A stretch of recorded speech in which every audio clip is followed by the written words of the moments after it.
Mary Nuba is the player of the match.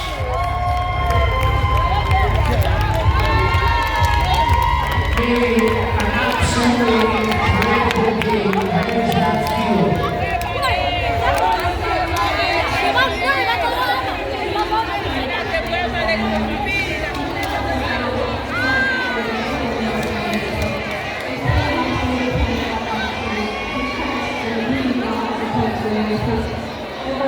Came out here to really protest and usually like giving it to each other, so that was amazing. Oh my gosh. But yeah, I'm really proud of my girls here. How beautiful. We kind of like it down at some point, but that's what it's all about. Yeah. And personally, you were on fire tonight. You created so much space, scored so many crucial points. How does it feel putting in a performance like that in front of your crowd and your team?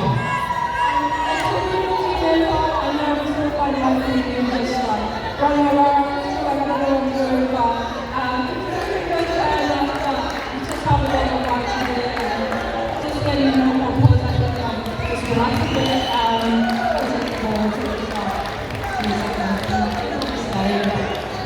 I'm very worried that that's you not knowing what you're doing. But you work out what to do, it's going to be incredible. So, you move on, you've still got games to go. What's the message to the team? just for us to really really concentrate in the lead, just letting go of those mistakes and doing but touching the ball, I think those cost us a lot and not chest again because that wasn't the period and it was not any pressure. But for us to concentrate in the lead and just to be more calm, not getting all that in the speed And how did it feel being in front of this incredible crowd at the Emirates Arena?